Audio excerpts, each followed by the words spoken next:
wouldn't me leaning on that bar there be more casual? Which one? This bar, Yeah, as opposed to the door. yeah, makes sense. Yeah. Let me see So how. why poetry and philosophy? Why poetry and philosophy? I think philosophy, if you just unpack it directly the way it is, it's boring for some people. So if I use poetry as the channel through which to communicate the philosophy, it's slightly more interesting as opposed to just doing the philosophy independently on its own. I mean, who wants to start hearing about ancient characters like Epicurus or Socrates or the more common ones, Aristotle and the guys? Nobody wants to hear that stuff. But if you can unpack Aristotelian concepts through spoken word, you make it slightly more interesting. I see. Yeah. Yeah. So we'll be going step by step with in regards to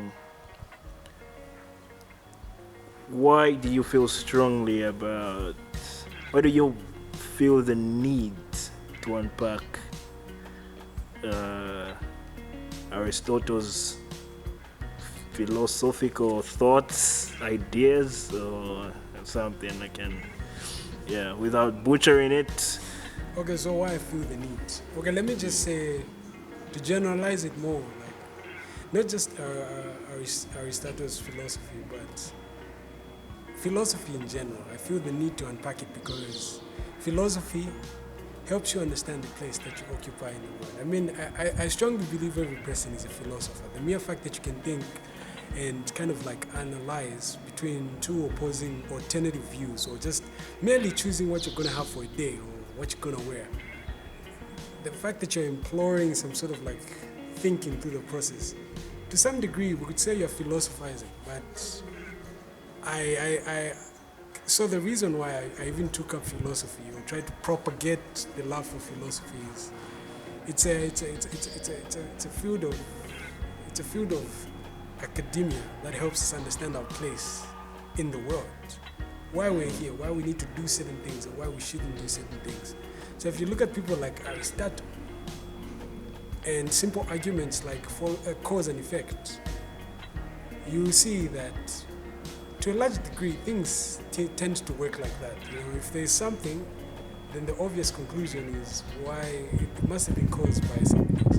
Or if there's this video, it's like an end result of an activity, which was the shooting itself.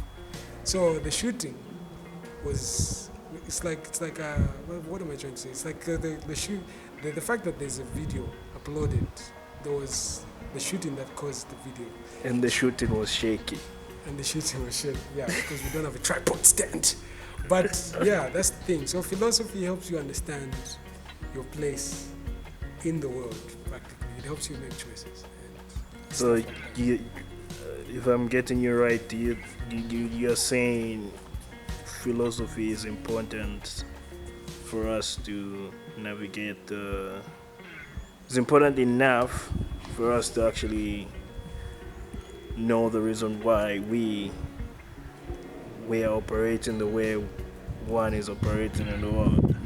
Yes, I think it helps. I think only philosophy helps you like kind of like put your brain to full use. Although I would say philosophy, independent of say scientific truth, is about as dumb as any myths that we've come to know to present. So if philosophy is not guided by science, it's just merely guesswork about our natural world and the place we occupy. But in itself, I think it's a tool of thought process that helps you get somewhere sound with your choices, your decisions, whether big or small. So it's very important. It's just that most people don't realize, but I think it is. Yeah. Does it give you a moral compass per se? Because people would say, oh, I'd pick religion over philosophy. But then religion itself employs some kind of philosophical reasoning.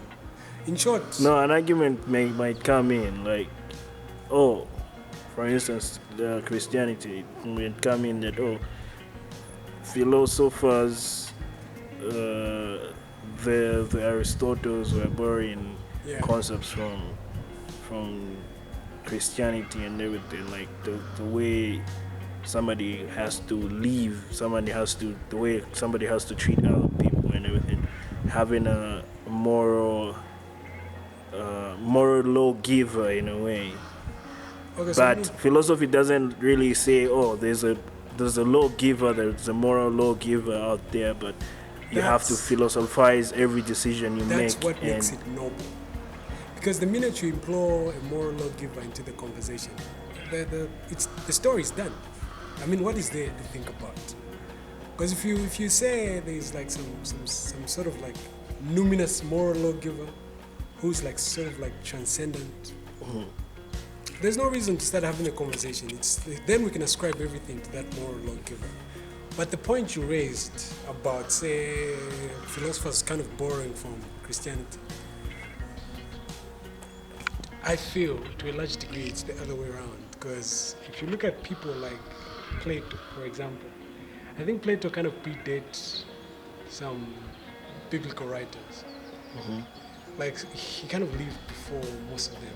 So if there was somebody who was borrowing, I think it's the other way around. Because I feel even the notions about some immaterial soul that is embodied in your material body. A lot of monotheistic religions kind of like, I feel they kind of like borrowed from Socrates or from Plato's ideas about souls and all that stuff. You can sense the influence of Greek philosophy on most religions.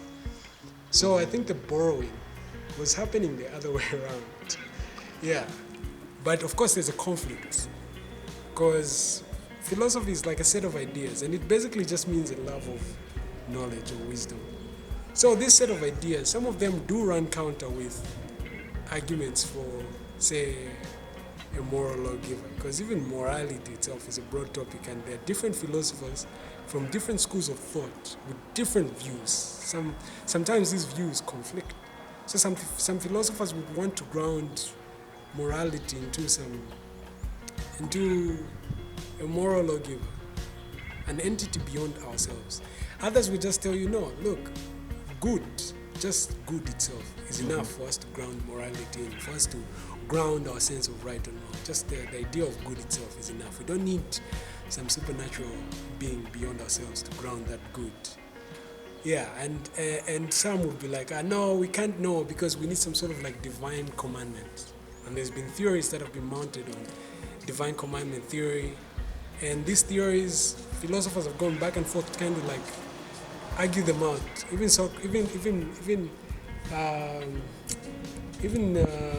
some would come up with dilemmas to just show that, to a large degree, divine commandment theory is not as sound as we try to make it seem. Of course, it makes it easy for us to have some sort of like objective line to know what it is going to determine right and wrong. But it doesn't end there, you know? And this is evident through dilemmas like the Euthyphro dilemma, for example. Yeah, so all those issues are just different schools of thought expressing different kind of ideas about morality. And I feel Christianity also kind of falls somewhere into this whole conversation. It also has its view on things. Same way philosophers of different backgrounds have different views. Yeah. Let's see. So, naivety or intellectual honesty? Oh, yeah.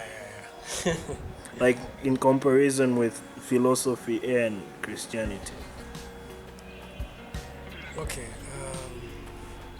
What I can say about that is,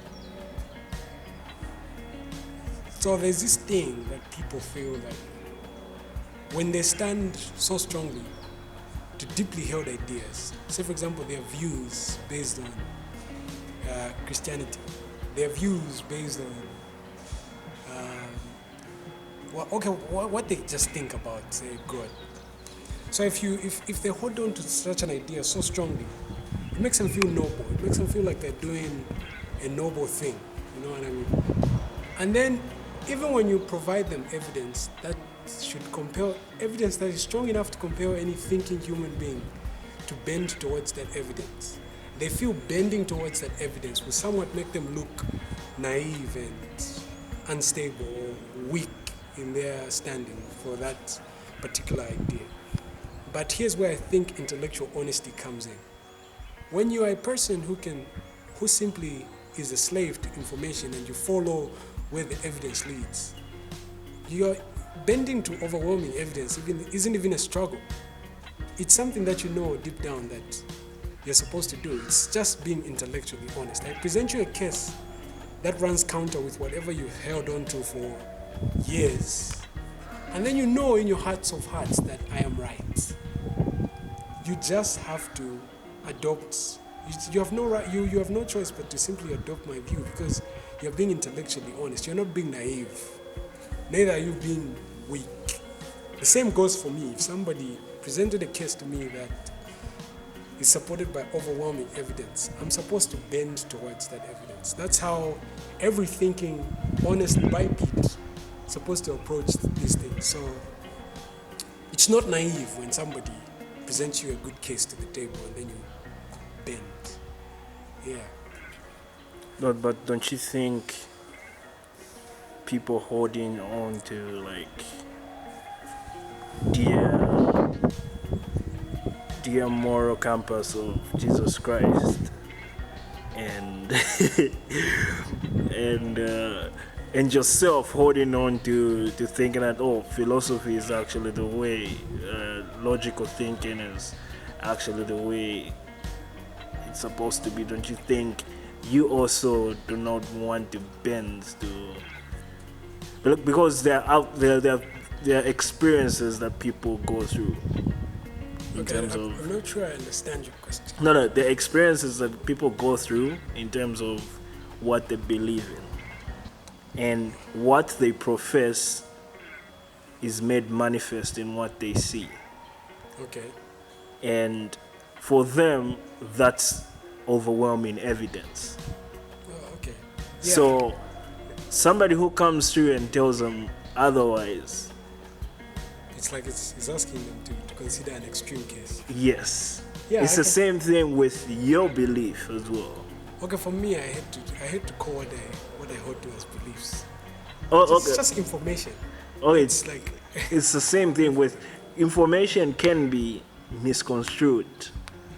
exactly. Yeah. I can So concede to that. if somebody gives you overwhelming evidence saying, "Oh, bruh, you're actually lost in this regard," Then, if I'm intellectually honest, I have to bend to that evidence. If it's actually evidence that is sound and reasonable, that's the way it goes. It's like the way it's like the way it's like the way science goes and works. It doesn't have parameters, right? If you today came with an idea saying, you know what, you've got a better mode to explain the universe and where it came from. You've got a better explanation to explain why galaxies are expanding in the first place. Nobody's gonna say no, you're lying, and we can't take that in. If you can make your case intellectually and make it make sense, we have a new theory on the table, and we throw away the Big Bang theory. That's the way it works. Nobody has put parameters. But what you are talking about, what was that point? Maybe you could just come again in the question. what I was trying to drive at is we don't have to say, oh, this is right and you are not, this is not, you are right and he is not. Okay, no. So You know what, in a situation where your philosophical journey leads you to a point where you realize that, because every belief is derived, every information is derived from something. Yeah. So what if you find the source? The funny thing is that somebody actually brought a theory forth yesterday when we were like getting home and everything. A friend just said, what if the goal is not to find the smallest particle, but the goal is to find the biggest article or the biggest particle there is out there?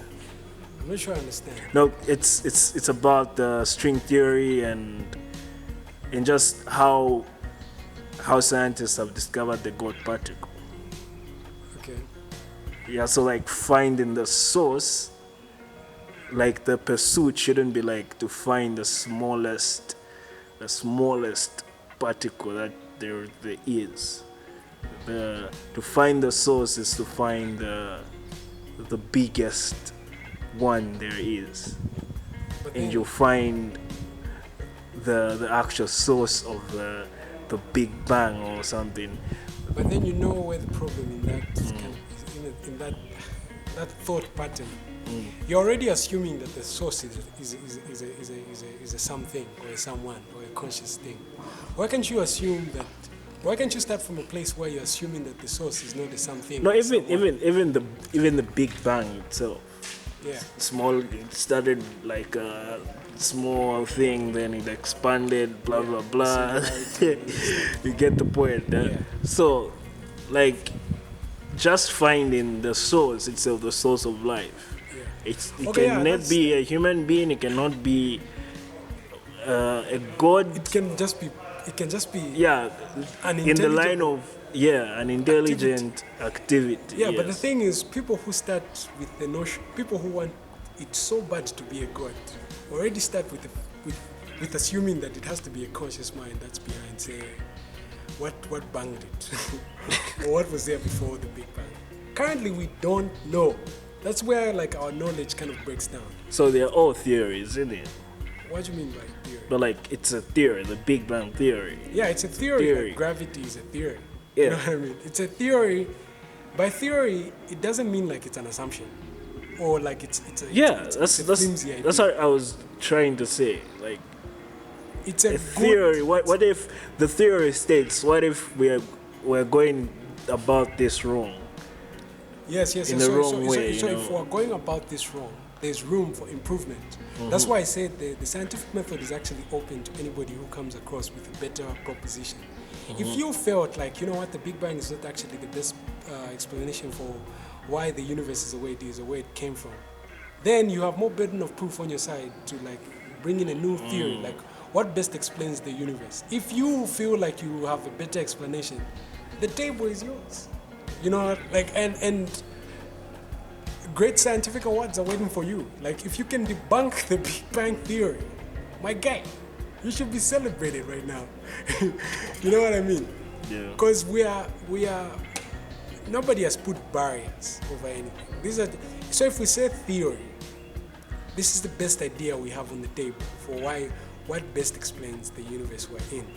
So if you feel that theory is not the best one, whatever explanation you're going to come up with is another proposition, which is also a theory, explaining why you feel the Big Bang doesn't hit it. That's the thing, you know. Yeah. You're just going to be going in circles. No, it's not really going in circles. Honestly, like, really. Okay, no, wait. It's not really going in circles. Yeah, because you bring your counter theory. I'll bring a counter theory. Like, the thing is this. And the loop continues, you see. No, the thing is this. Don't look at it and as it's going to be a Jewish system. Okay, no, I think looking at it as going in circles is kind of like a warped view. You should look at it as the progressive nature of knowledge. Knowledge is not something that you can objectively just know and then the game is done. It's progressive, you know what I mean? Back in the days, I can give you an example. Back in the days, we had this view of the world or of the universe called the geocentric model of the universe, where we believed like we're at the center of the universe and everything, other planetary bodies and the sun just kind of like revolved around us, like an onion kind of thing, and then we're at the center. So, but a few years down the line, we had people like Copernicus and Galileo who came and actually showed beyond. So people like Galileo and Nicholas Copernicus came in the scene and showed us, look, we're not really at the center. We're just like a tiny dot in a vast thing.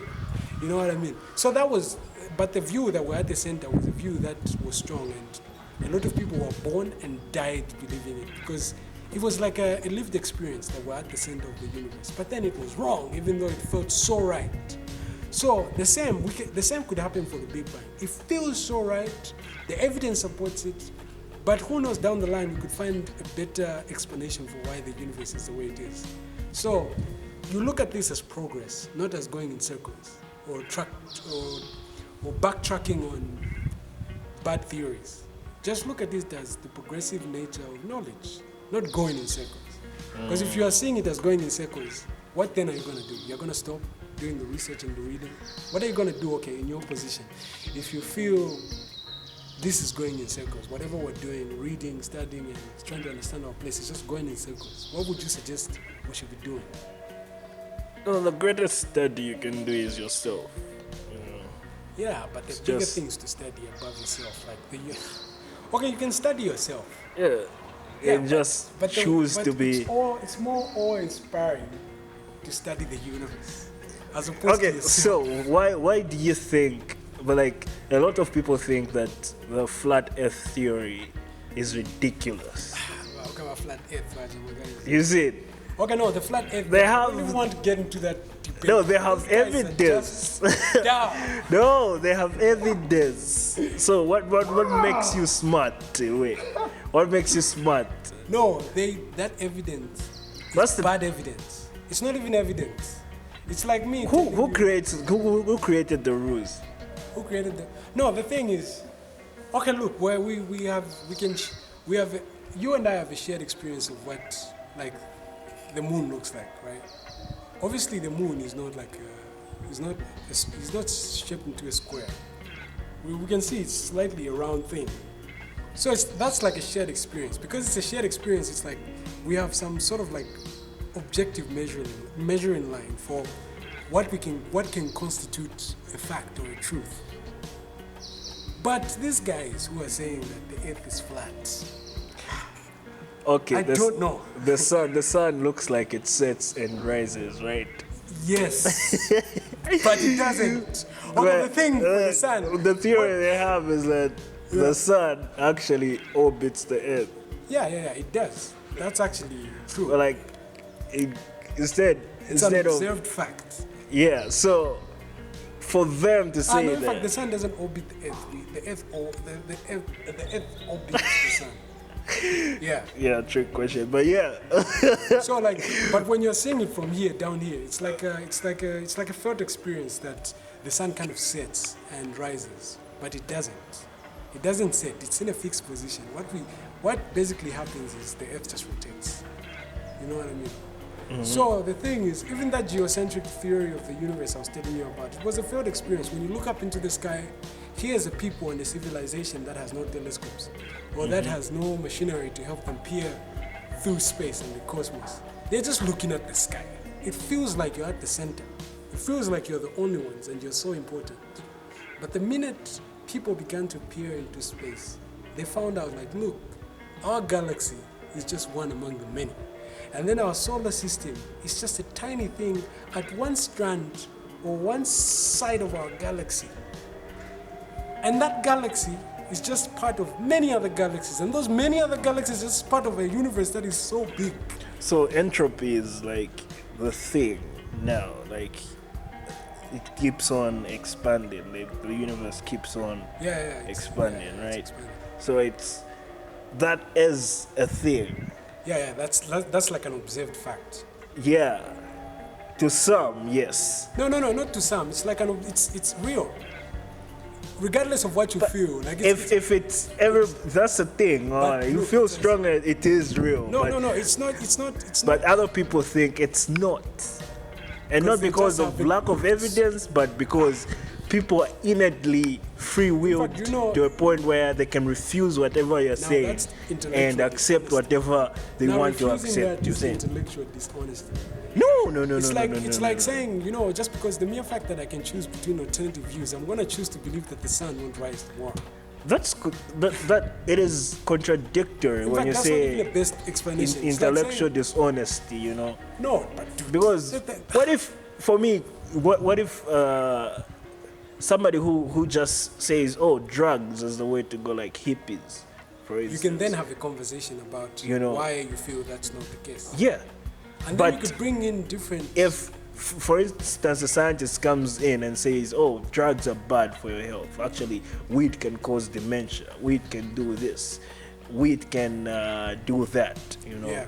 So if that hippie refuses and he keeps on doing that drug, Yeah. and his body is highly tolerant to that drug and no side effects whatsoever has happened to him, would you say he's been intellectually dishonest? No, like at best I would just say it's an exception because look at the numbers. People are...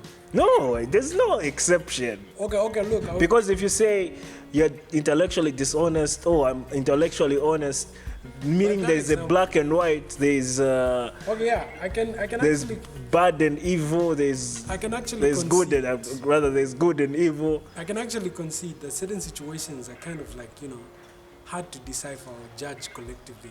Yeah. There's their gray areas. Even But- religion, even Vaughn's a chair. you cannot say, you cannot pick Okay, let and me just choose, say- let you me cannot just say- cherry pick me what just say to, this. yeah. What the point is that there are certain things that are just demonstrably true. You know what I mean? Mm-hmm. Like, what example can I give? Of course, if you jump here, you're going to hurt yourself. Exactly. Like I'm going to. hit That's myself. true. That's a fact. Even It's a a flat shared earther experience. can a tree hugger, a flat earther. Yes, but that's the can, same. But that can- truth, can that truth attest is to as that. strong and as forthright as the universe expanding. That's the way it is. That's the the expansion thing. of the universe is Kylie. actually as... That's why the as- argument as- comes as- in. as- It is you can prove it. You can easily prove that. Oh, if I jump here, So I'm you- going, what- it's what- either I'm going to hurt myself, I'm going to break by But what a makes bone. you think there's no solid evidence to prove that? No, I don't think anything. Okay, so for example, let me give you this example. For me, I'm just arguing on the basis that Okay, certain people are allowed to be naive, and certain people are allowed to just Okay, let me believe just whatever give they you- want to believe. And I am actually opposed to being there's not no such thing as intellectual dishonesty. okay. I let don't me think give you there an is example. such a thing, bruh. Okay, let me give you. Right, maybe there might be, but I don't think it's a thing, like if it's a term that you can call it. People just want to win, Yeah, but the mere fact that they just want to win, regardless of when they want to win at the cost of flying in the face of overwhelming evidence, that's what intellectual dishonesty is. You are being intellectually dishonest to the evidence somebody has given you or brought to the table. And while we are still on this point of the expanding universe, we have seen like galaxies are receding from each other. Like they're moving. I don't know what you want to call that, or you want to call that flying, or you want to call it expansion, but the fact is that it's happening. So if you tell somebody, like, look at this is actually taking place, what do you want to call this? You want to call, what is this? And then they say, no, I just don't want to make sense of that. That is now them being intellectually or just being lazy. Just don't want to think. Well, if you don't want to call it intellectual dishonesty, you can call it lazy, but it's pretty much the same point. No, It's like and pretty much the same thing. I get where you're coming from. Yeah. So I think some people just don't want to bend towards the truth when they know that they shouldn't. Or it might not necessarily be truth, but it might be like a case that is supported by strong evidence. Okay, you. Yeah. Next question. I think we should wrap up. Wrapping up. It's been Seraph, the philosophy guy, and the cameraman. And Samsung, how do you even pronounce it? Bye.